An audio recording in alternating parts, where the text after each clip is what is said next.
충만이라는 말은 여러분에게 늘 말씀드렸지만 성령의 충만이라는 말은 성령으로 우리에게 가득하게 채운다는 의미가 아니라 그랬죠. 성령의 지배를 받는 것이다.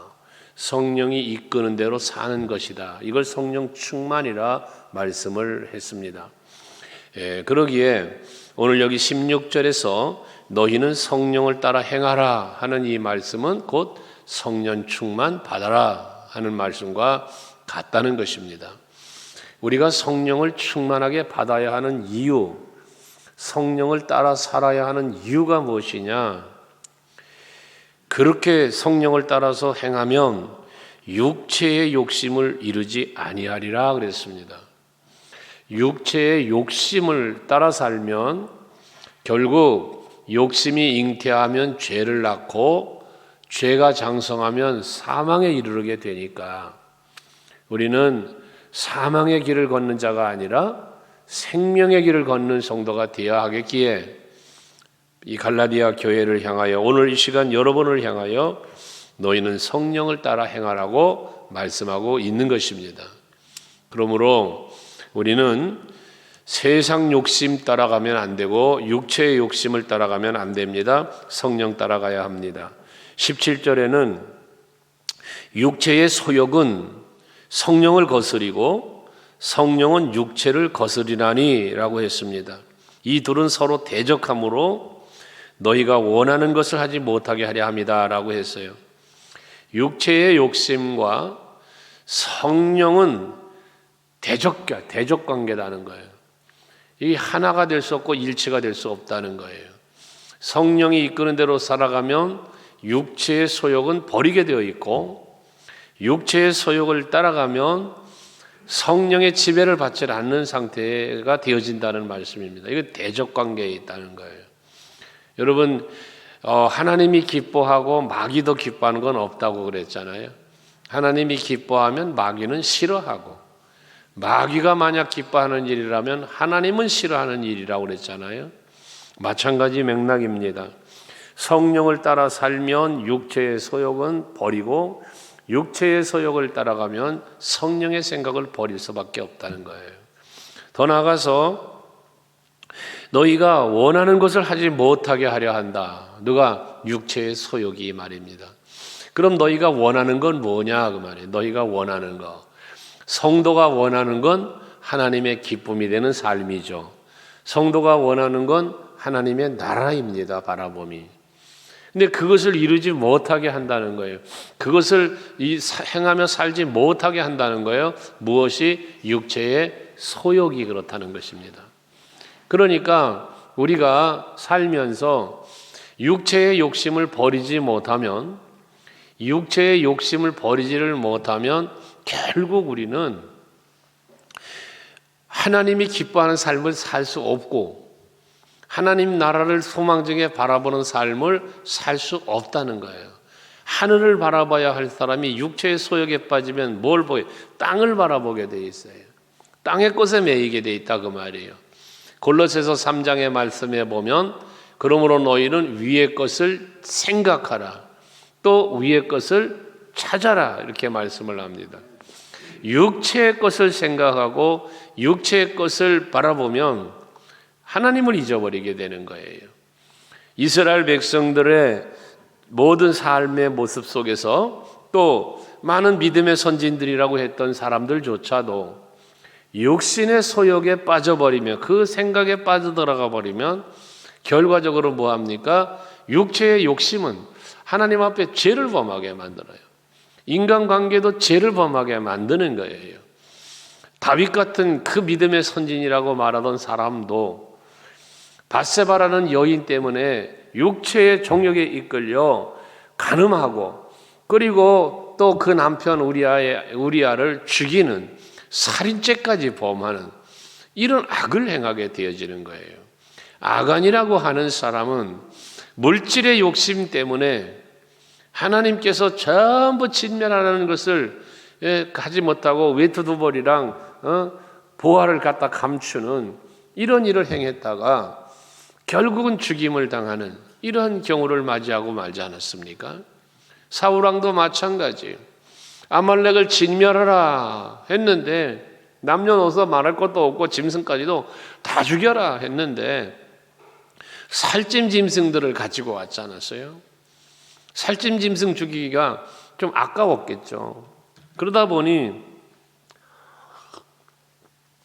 하나님의 명령에 순종하지 않고 그 송아지를 가져왔던 것 아니었습니까? 우리가 육체에 속한 욕심들을 버리지 못하면 하나님의 뜻을 이루며 살 수가 없어요. 아담과 하와가 선악과를 먹은 것도 하나님이 먹지 말아라, 먹으면 반드시 죽는다 하는데도 먹은 것은 욕심 때문이었거든요. 그러니까 지난주에도 칼럼으로 썼습니다마는 우리의 신앙의 양심은 성령이 이끌고 가고 욕심은 마귀가 우리의 마음속에 우리의 마음을 뺏어가는 것이다 그랬지 않았습니까? 그러므로 여러분들 마음속에 찾아오는 욕심을 제어하고 물리칠 수 있어야 되는데 그러기 위해서 뭐 하라는 거예요? 성령을 따라서 살아가라는 거예요. 성령이 주는 생각을 품고 살라는 거예요. 그걸 품지 못하면 우리는 육신의 소욕에 빠져가고 육신의 욕심을 따라 살 수밖에 없는 인간이 되고 마는 거예요. 그 어떻게 성령을 따라 행하느냐, 성령으로 나를 지킬 수 있느냐, 그게 바로 사도 바울이 에베소서에서 말하는 하나님의 전신갑주를 입으라는 거거든요. 그게 곧 말씀인 거예요. 여러분들이 신앙생활하면서 하나님의 말씀으로 여러분들의 영적인 무장을 해야만 그 말씀이 늘 내 안에서 묵상이 되어질 때에 그 말씀이 늘 내 안에서 자리 잡고 생각할 수 있고 그 말씀대로 살려고 힘쓸 때에 모든 사단이 가져다주는 이 육신의 욕심을 다 버릴 수 있게 된다는 거거든요. 예수님도 시험을 받았는데요. 예수님도 공생애를 앞두고 마귀에게 시험을 받지 않습니까? 근데 그 시험 받으심을 뭐래? 성령에 이끌려 광야 가운데 가서 시험을 받았다는 거예요. 그러니까 마귀는 성령이 충만한 상태에 있다 할지라도 유혹은 계속된다라는 걸 볼 수 있는 거죠. 그때 예수님도 그 모든 마귀의 유혹을 물리칠 수 있었던 먹는 거, 명예, 또 자기의 어떤 권세, 이와 같은 부분들을 가지고 찾아온 그 육체적인 욕심에 대한 유혹을 예수님은 하나같이 말씀으로 물리치는 것을 볼 수 있지 않았습니까?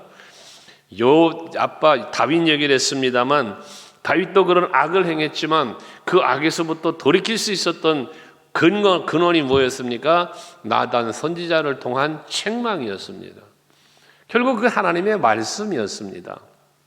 그러므로 오늘 우리들이 성령을 따라 행하고 육체의 욕심을 따라 행치 않으려면 하나님의 말씀으로 늘 여러분들 묵상하고 여러분 자신의 영적인 무장을 하셔야 된다는 거예요. 그리고 기도하는 거예요. 에베소서 5장에 보면 성령을 소멸하지 말라라고 말하면서 우리가 기도하는 삶을 살 때 모든 악의 유혹과 괴계를 능히 물리칠 수 있는 힘이 기도에서 나옴을 말씀하고 있단 말입니다. 그래서 여러분들이 항상 기도하는 여러분들이 되실 때에 그 기도는 여러분들의 영적 힘이 파워가 되는 거예요. 기도는 하나님의 능력을 내 삶의 현장으로 끌고 오는 통로와 같다. 이런 말씀을 드린 바 있죠. 하나님이 날 위하여 주시려고 예배하는 복을 내게로 끌어오는 통로가 기도다 라고 말씀을 드린 바가 있습니다. 예수님도 십자가의 그 사명을 감당하시기 위해서 겟세마네 동산에서 기도하시고 하나님의 사자가 돕는 힘을 입어서 십자가를 감당할 수 있었던 것처럼 말입니다. 여러분들은 그래서 두 가지를 끊임없이 해야 합니다. 말씀 묵상과 기도 생활. 거기에 하나 더 한다면 찬송하는 일이죠. 하나님 앞에 찬송할 때 옥문이 열렸고 찬송할 때 여러분 여리고가 무너지는 거고요. 찬송할 때 요단이 갈라지는 거예요. 여러분들 그래서 이 세 가지의 신앙생활은 성령을 따라 살기 위해서 꼭 필요한 요소다. 말씀, 기도, 찬송은. 항상 찬송하며 사시고 기도하며 사시고 말씀 묵상하며 사시면 성령을 따라 살게 될 것입니다.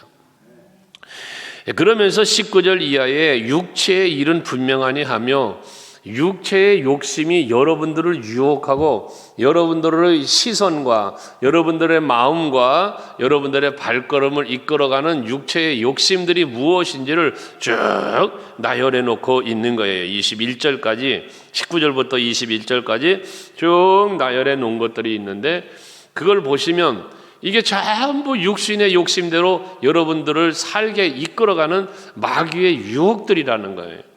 거기에 보면 음행과 더러운 것과 호색과 이거는 이성적인 성적인 욕심을 말하는 거예요. 사람을 타락시키고 그리고 하나님의 뜻에서부터 멀어지게 만드는 것 중에 하나가 성욕이에요. 다윗도 그랬고요. 또 그 아브라함과 이삭과 그 아내들을 놓고 하는 문제들도 블레셋 사람들이 그랬던 것들도 그렇고요. 이런 부분들이 다 거기서 문제가 발생되어지는 거예요. 유다도 마찬가지고요. 이런 모습들은 우리에게서 마귀가 우리에게 가져다주는 유혹의 요소 중에 하나라는 것입니다. 성적인 충동, 성적인 욕구, 이것이 마귀의 유혹 속에 있을 수 있다는 것입니다. 그래서 여기서 말하는 것 보세요. 음행, 더러운 것, 호색, 이건 뭐냐? 정상적인 이성을 가진 사람의 올바른 판단 속에서의 것이 아닌 비정상적인 걸 말하니까 우리가 요즘 흔히 말하는 불륜이라는 것들이죠. 이게 전부 다 성적인 욕심으로 비롯되어지는 것들이니 여기에 넘어가면 안 된다는 거예요. 그 다음에 20절에 보면 우상 숭배와 주술과 라고 했어요. 우상 숭배, 주술. 요즘 대통령 선거 때도 주술 얘기가 나오고도 그랬었는데요. 이런 것들은 전부 미신적인 거죠. 우상을 섬기는 거죠. 하나님 믿고 하나님 바라보고 하나님 따라 살면 되는데 우리가 세상의 어떤 우상들과 또 이 귀신 섬기는 이 주술들, 이 샤머니즘적인 것들을 따라가면 안 된다는 거예요. 이것도 전부 육체에 매여 있는 것이라는 겁니다. 간혹 여러분의 그런 말씀 드렸지만 예수를 믿는 성도들이 이 주술적인 걸 말하면 안 되는 거예요.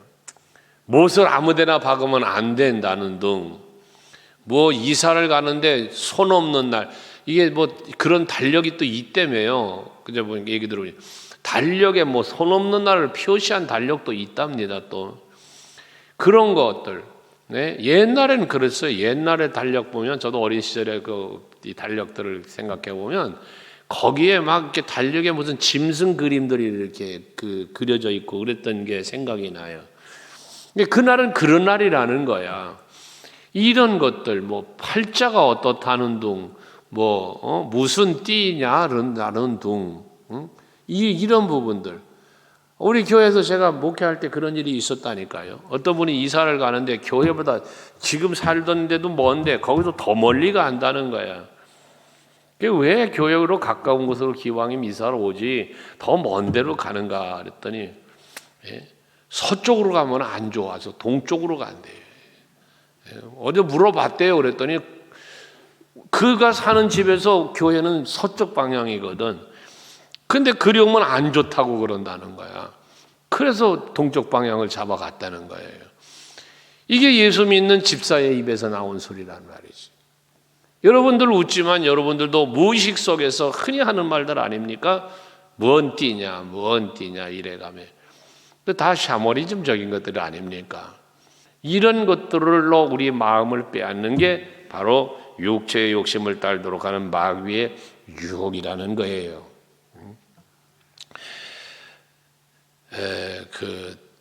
교회 등산한다거나 관광지 같은 데 보면 그 절간을 중심으로 된 관광지가 또 많잖아요. 거기 가보면 또 유럽 가도 그래요. 유럽에 가도 그런 게 있어요. 로마 가면 분수대 앞에다 동전 집어. 여러분 저기 롯데만 가도 있어요. 롯데만 가도 동전 집어 던지는 거.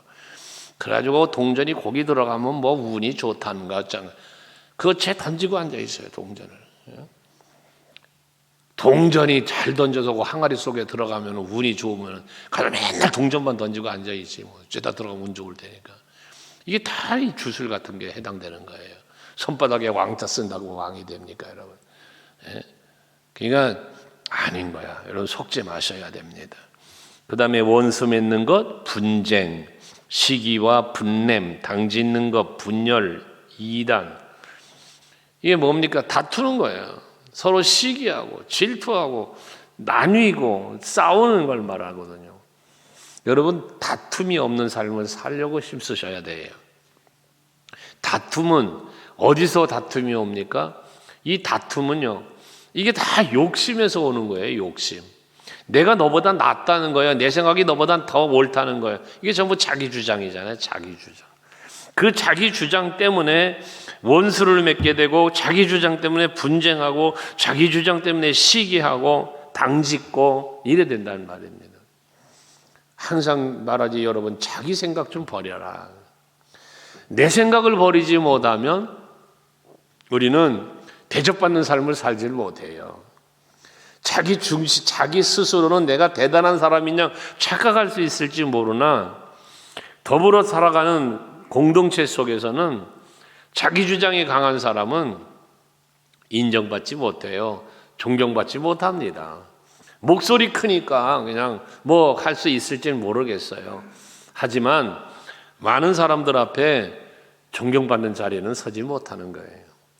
항상 여러분 육신에 자기 자아도취에 빠져서 자기 욕심에 빠져서 그렇게 살면 안 되고 화목하게 살아가는 여러분 돼야 됩니다.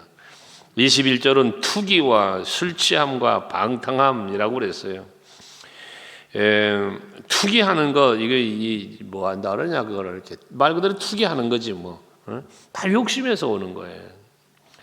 그저 무엇을 먹을까, 무엇을 마실까, 무엇을 입을까 염려하지 않는 삶을 사는 것, 그게 성령을 따라 사는 자의 삶의 모습입니다. 근데 우리는 어찌합니까? 남들이 나보다 조금 뭔가 좀 좋은 일이 생기면 시기하면서 나는 그보다 더 좋아져야 되겠다는 생각 때문에, 그것 때문에 투기하고, 그것 때문에 여러분 엉뚱한 짓 하고, 그러다 결국 망하고 손해보고 이런 경우들이 많잖아요. 여러분은 주관성 있게 사시기 바라요. 남들 보라고 살지 말고 하나님 앞에서 나를 보면서 사시면 돼요. 참새가 황새 따라가려다가 가랑이가 찢어진다는 말이 있어요. 그저 자기 분수에 맞게, 자기에게 주어진 환경에 맞게, 능력에 맞게 적절하게 살아가면 그 삶이 복된 삶이 되는 겁니다. 그게 행복이에요. 그게. 근데 남들이 어쩐다고 그냥 더불어서 어떻게 해보려고 그러다 보면 자기가 망가지는 거예요. 이게 다 육신의 욕심 때문에 찾아오는 투기에서 해당되는 거예요. 술 취함에 대해서도 마찬가지예요. 세상 것에 취하는 거거든요. 우리는 술에 취하는 게 아니라 성령에 취해야 돼요. 성령 충만한 삶을 살아갈 때 술 취하는 삶을 살지 않죠. 에베소서 5장 18절에 그러죠. 술 취하지 말아라. 이는 방탕한 것이니 그러잖아요. 방탕한 것이니 오직 성령의 충만을 받아라 라고 거기서 말씀을 하는데, 여러분들 성령 충만으로 술에 취해 살지 말고, 세상 것에 취해 살지 말고 성령에 취해 살 수 있는 여러분 되시기 바랍니다. 바울은 이 성령에 취한 자의 삶을 살다 보니까 미쳤다는 소리를 들었어요. 미쳤다. 그렇습니다. 우리는 예수한테 미친 사람이 돼야 되는 겁니다. 미쳤다는 말이 나쁜 노래 쓰여지는 것도 있지만 좋은 쪽으로 쓰여지는 것도 있잖아요. 여러분, 우리가 믿음 안에, 소망 안에, 사랑 안에, 신앙 안에서 예수께 미치고, 말씀에 미치고, 예배에 미치고, 기도에 미치고, 전도에 미치고, 여러분 이거는 아름다운 신앙생활이잖아요. 세상 것에 미치는 건 늘 말하지만 추해요. 육체적으로 미친 사람들은요 추합니다. 더럽습니다. 그러나 성령에 미쳐 예수에 미친 사람은 추하지 않아요. 아름다워요. 천사 같아요. 모든 이들에게 칭찬받으며 사는 거예요. 그래서 이렇게 19절부터 말한 육체의 일들은, 여러 가지 그 육체의 일들은 말하기로 21절 마지막에 이런 일을 하는 자들은 하나님의 나라를 유업으로 받지 못할 것이요 했습니다. 그러니 육체의 일은 분명하니 말하면서 이로 나열됐던 많은 이것들을 행하는 사람들은, 이렇게 사는 사람들은 하나님의 나라를 유업으로 받을 수 없다. 그러면 뭐가 되는 거예요? 세상에선 뭔가 취한 것 같아요. 많은 걸 얻은 것 같아요. 하지만 그것은 세상으로 끝나고 마는 거예요. 세상에 아무리 많은 권세를 가지고 있었고 아무리 많은 재물을 갖고 있다고 할지라도 마지막 가는 인생의 자리는 조그마한 상자 속에 들어가서 포장되어 흙 속으로 재 속으로 가는 게 인생이에요. 우리가 하나님의 나라를 유업으로 받지 못하면 그 인생은 한 줌의 흙으로 한 줌의 재로 돌아가고 마는 거예요.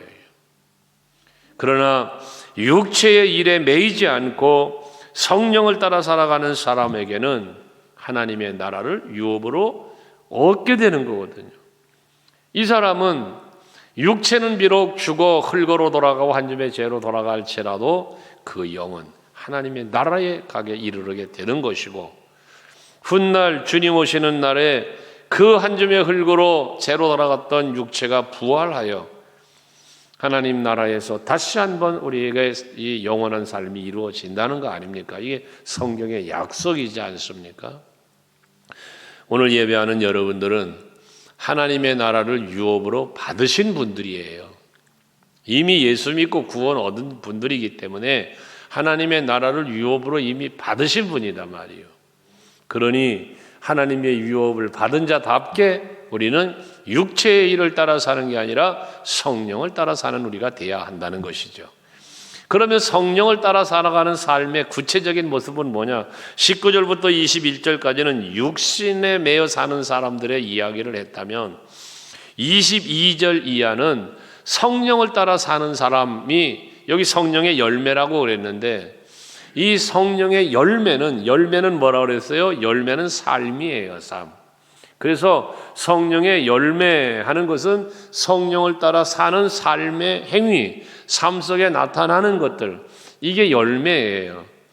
빛의 열매, 그러면 빛 가운데 살아가는, 말씀 안에 살고 빛은 예수니까, 빛은 말씀이니까 내가 말씀 안에 살고 예수와 더불어 살아가는 삶의 행위, 요게 빛의 열매고, 의의 열매, 그러면 믿음으로 사는 삶의 행위, 믿음의 행위가 믿음의 의의 열매인 것처럼 성령의 열매도 마찬가지 성령을 따라 살아가는 삶의 행위가 곧 성령의 열매인 거거든요.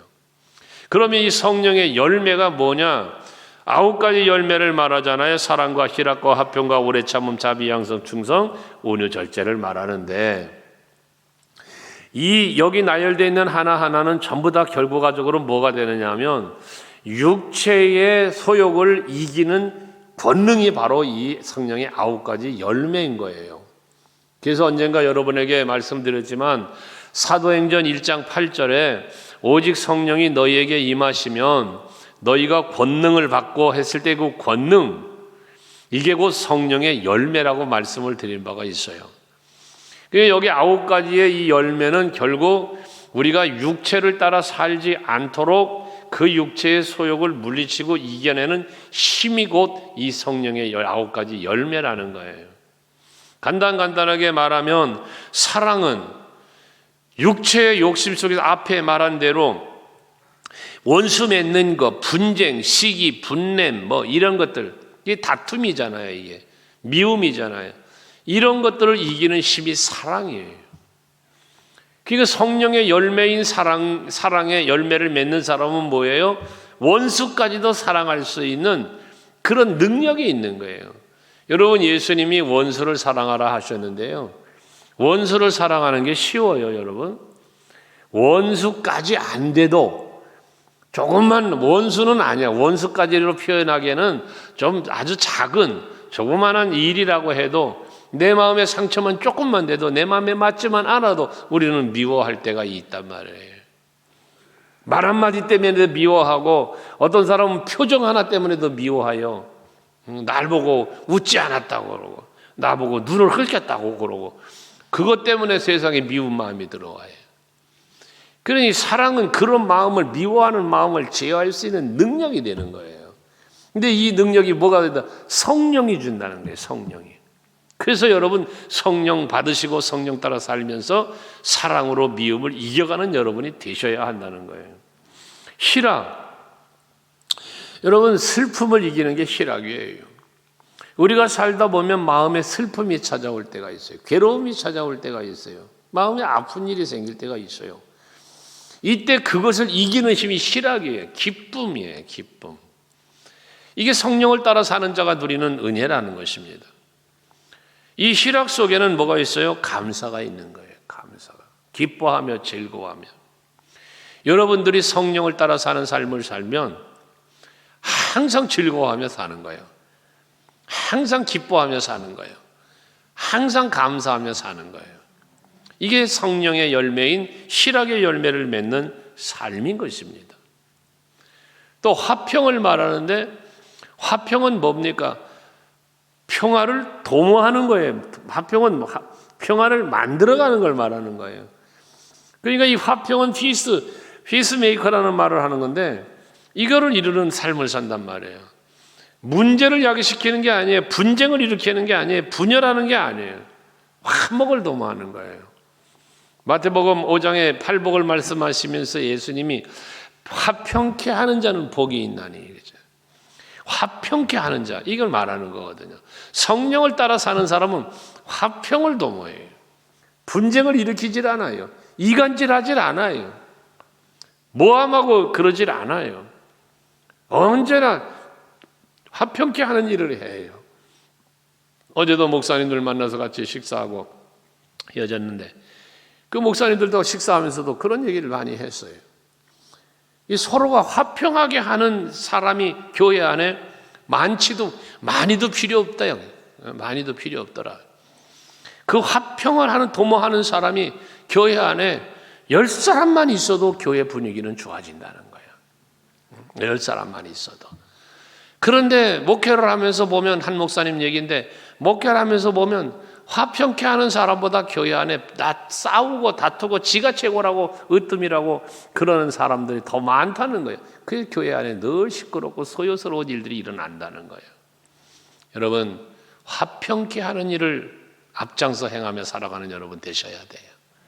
성령 따라 사는 사람이에요. 오래 참을 줄도 알아야 돼요. 오래 참은단 말은 끝까지 참는 거예요. 더 이상은 못 참아 이런 사람들이 있죠. 참는 것도 한계가 있지 뭐 이런 거. 끝까지 참아야 돼요. 끝까지 참아야 돼요. 예수님 십자가에 달려 온전히 돌아가실 때까지 참으신 거예요. 오늘 우리는 그 오래 참음을 배워야 되는 거예요. 성령을 따라 산다면 참을 줄 알아야 돼요. 참지 못하니까 분노하고 참지 못하니까 혈기 부리고 그러는 거거든요. 다투고 그러는 거거든요. 참는 한계가 어디까지? 끝까지 참아야 되는 거예요. 참다가 더 이상은 못 참다고 자빠지면 결국은 못 참은 거예요. 결과가. 오래 참는다는 의미는 끝까지 참는다. 자비함. 이 자비는 참으로 우리 인간에게 하기가 쉽지 않은 말이죠. 자비라는 말은. 우리 예수께 통용될 수 있는 말이에요. 자비와 긍휼이라는 말은 하나님에게서 붙여져야 할 이름인데 우리가 성령을 따라 살면 이 자비로운 마음이 우리 안에 생겨지는 거예요. 그래서 이 자비는 뭐라고 표현을 해야 되냐? 자비는 뭐라고 표현을 해야 이걸 goodness라고 해요. 영어로 표현해요. goodness. 근데 그만큼 사랑을 내가 베풀어 줬는데 이게 선한 일. 이 뒤에 양선이라는 말이 나오는데 이 자비와 양선은 어떤 의미에서는 같아요. 묶어 생각할 수 있는 거예요. 그러나 내부적으로 들어가 보면 조금 분류할 수 있는 것인데 전적으로 내가 전적으로 나를 희생시키고 내가 전적으로 베푸는 거예요. 나의 유익, 나의 이익을 전혀 생각지 않는 거예요. 내가 너를 이렇게 도와주면 너는 나한테 이렇게 하겠지라는 뭔가 대가를 바라고 그런 게 아니라 그냥 거저 주는, 거저 베푸는 이걸 말하는 거거든요. 이 자비와 양선의 부분들이에요. 그래서 우리는 양선은 선을 따라 살아야 돼요. 우리가 선을 따라서. 이 선을 따르지 못하면 이 양선은 카인드니스라 그래서 친절을 말하는 거죠. 친절이라고 해석을 하면 좀 가까울 것 같은데요. 앞에는 이렇게 베푼 어떤 그거라면 그런 걸 말할 수 있겠는데, 아무튼 우리는 베푸는 삶을 살아야 된다는 거예요. 베푸는. 근데 그냥 움켜쥐려고만 보통 하지. 움켜쥐려. 남의 걸 조금이라도 뺏어다가 내 걸 더 만들어 놓고 싶은 막 그런 거예요. 99을 가진 사람이 하나 가진 사람 걸 빼서 100을 채우고 싶어 한다잖아요. 하나밖에 없으면 99 가지고 하나밖에 없으니 하나 더 줄 수 있고 뭐 둘을 더 줄 수 있는 마음이 있어야 하는데, 이 사람의 욕심이라는 게 그 한 개를 뺏어서 꼭 100을 채우고 싶은 게 인간의 욕심이라 그러잖아요. 이 욕심 따라 사는 사람의 모습인데, 우리는 그게 아니라 오히려 베풀어주고 나누어 줄 수 있는 우리들이 되자는 거지. 온유함은 말할 것도 없고요. 이거 예수께서 나는 온유하고 겸손하니 내게로 와서 배워라. 우리가 예수님한테 배워야 할 것, 예수를 닮아가야 할 것 중에 온유함이 있는 거예요. 그 온유함 때문에 예수님이 십자가를 지신 거예요. 그 온유함 때문에 길이 참으시는 거예요. 하늘에 있는 영들을 불러내려서 자기를 지금 괴롭히고 잡아 죽이려고 하는 저들을 멸할 수 있는 능력이 있음에도 그거 하지 않으신 거거든요. 그러면서 우리에게 뭐라 그럽니까? 나는 온유하고 겸손하니 내게로 와서 배워라 그러고 있어요. 여러분들 온유하셔야 돼요. 이 혈기 부리는 사람은 일찍 죽어요. 일찍 죽습니다. 동물들을 연구하는 사람이 그랬어요. 사나운 짐승이 생명이 짧대요. 온유한 짐승이 오래 산다네요. 수명이 길대요. 그래서 아주 여유만만한 거북이가 아주 오래 산대요. 사자나 호랑이 이것들은 생명이 길질 않답니다. 그 한 15년 이렇게 살면 죽는데요. 혈기 많이 부리는 사람은 빨리 죽고 싶어서 혈기 부리는 거다 생각하시고 막 빨리 죽고 싶거든 혈기 부리며 사세요. 좀 더 오래 살고 싶으면 온유하게 사시고요.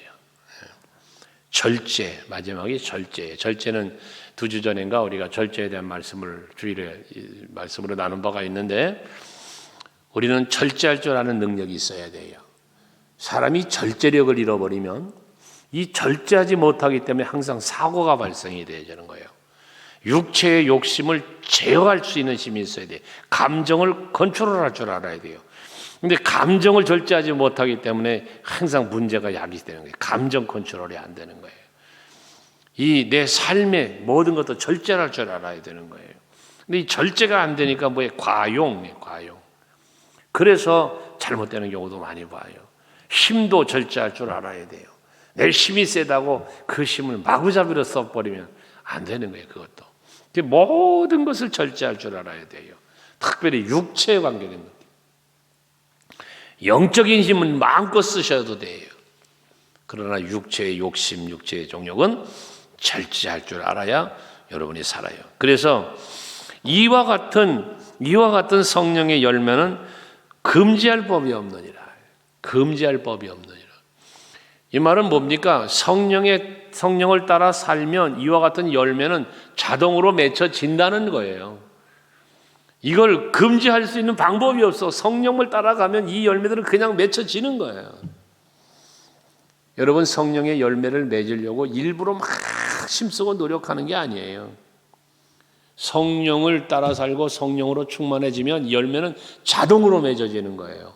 그래서 이 오래 참음이라는 것을 여러분들 언제가 한번 말씀드린 바 있어요? 육체적인 의지로 노력으로 힘쓰므로 오래 참는 건요, 어금니 꽉 깨무는 거야. 입술 딱 물고 내가 참자. 내가 참자. 이게 인간의 의지적인 힘씀과 노력이에요. 그렇게도 참아줘요. 그런 참음도 있어요. 그러나 성령의 열매로 오래 참음이라는 것은요, 그냥 참아지는 거예요. 그냥 참아지는 거예요. 누가 보면 바보 같아. 저 사람 저 정도 환경이면 한바탕 뒤집어 엎고 뭔가 할 것 같은데 안 그러고 싱글싱글. 스데반 집사님이 여러분 자기 죽이겠다고요. 돌을 들고 사람들이 에워싸서 죽이려고 하는데 얼굴이 천사 같았다잖아요. 이게 성령의 열매의 참음이에요. 평안이에요. 여러분에게 이런 열매가 맺어져야 된다는 거예요. 그냥 꽉 참고 막 이러는 게 아니라 그냥 용서가 되고 그냥 이 마음에 화평이 오고 그냥 즐겁고 성령 안에 있는 사람의 삶이 그렇단 말이에요. 자동적으로 절제가 되는 거예요. 이러면 안 되는데 이러면 안 되는데 인간의 의지예요 이거는요. 근데 성령의 열매, 성령의 충만한 삶을 사는 사람은 이러면 안 되는데라는 환경을 만들질 않아요. 그런 환경을. 그러니까 차이가 나는 거죠. 성령의 충만함을 안에서 열매 맺는 삶을 사는 사람과 그렇게 해보려고 힘쓰고 노력하는 사람의 차이가 있는 거죠. 우리 오늘 예배하시는 여러분들은 성령 충만함 속에서 자연스럽게 맺어지는 사과나무에는요 사과가요 내가 사과로 한번 달려봐야지 애써서 사과가 달립니까? 그냥 사과가 달리는 거예요. 배나무에는 배가 그냥 자연히 배가 달리는 거예요. 배나무에 사과가 엽니까? 암만 힘쓰고 애쓰고 노력해도 배나무에 사과가 달릴 수가 없어요. 그런 원리예요. 여러분이 성령이 충만하면 성령의 열매가 주렁주렁 삶 속에 맺어지는 거예요. 그래서 24절에 말합니다. 그리스도 예수의 사람들은 육체와 함께 그 정욕과 탐심을 십자가에 못 박았다. 예수의 사람은 예수와 함께 십자가에 못 박혔다. 여러분 아까 사과나무 배나무 얘기했습니다마는 배나무에다가 다른 나무를 갖다 접붙여 놓으면 배가 열릴 수 있어요. 이게 우리는 예수한테 접붙인 자가 되면 예수 십자가에 달리신 것처럼 나도 십자가에 죽으면 여기에서 성령의 열매가 맺어진다는 거예요. 이게 바울도 나는 죽고 내 안에 예수께서 사신다고 이런 고백을 하잖아요. 앞에 2장에서 우리가 묵상하고 왔잖아요. 여러분들이 여러분 자아를 죽이고 육체의 욕심을 다 죽이고 예수 그리스도와 함께 모든 이 욕심과 정욕과 탐심을 다 십자가에 못 박아 버리면 거기에 대해서 죽은 자가 되었고 이제 나는 뭐에 예수와 더불어 성령과 더불어 산 자가 되었으니 여기는 성령의 열매가 맺어지는 거죠. 의의 열매, 빛의 열매가 맺어지는 겁니다. 그러니까 여러분들은 여러분들의 욕심, 육체에 소욕된 모든 것들은 다 예수와 더불어 십자가에 못 박는 일을 해야 되는 거예요. 그러기 위해서 뭐가 필요해요? 고통이 따라오는 거예요. 내 소욕이 그냥 하루아침에 씩 없어지는 게 아니에요.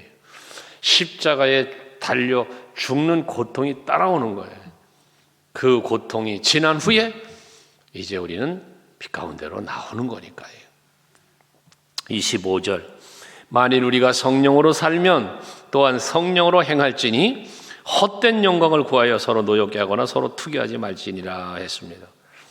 우리가 성령으로 살면 성령 따라 사는 삶이 되는 거니까 이게 성령으로 행한다는 건 성령이 나를 지배하는 거예요. 내가 성령에 의해서 사는 걸 말하는 거예요. 그 성령 충만을 영어로 해석하면 by the Spirit, in the Spirit이라는 단어를 쓰는 거예요. 내가 성령 안에서 성령에 의해서라는 말을 쓰는 거예요. 이게 성령 충만이라는 거예요. 여러분들이 그와 같은 성령의 완전 지배를 받고 성령에 이끌리며 살아서 헛된 영광을 구하는 게 아니라 이 헛된 영광은 다 뭐예요? 육체의 소욕들이에요. 뭔가 아름다운 것 같고 뭔가 좋은 것 같고 뭔가 최고인 것 같은데 아무것도 아닌 거예요. 이게 헛된 영광이라는 거예요. 세상이 주는 다양한 것들, 우리 마음 속에 찾아오는 다양한 욕심들, 이게 헛된 영광이라는 것 여러분 기억해야 돼요. 그리고 그 헛된 영광을 구하다 보니까 어떻게 돼? 서로 노엽게 하고 앞에 말은 다투고 분쟁하고 분열하고 투기하고 막 이런 일들이 벌어진단 말이에요.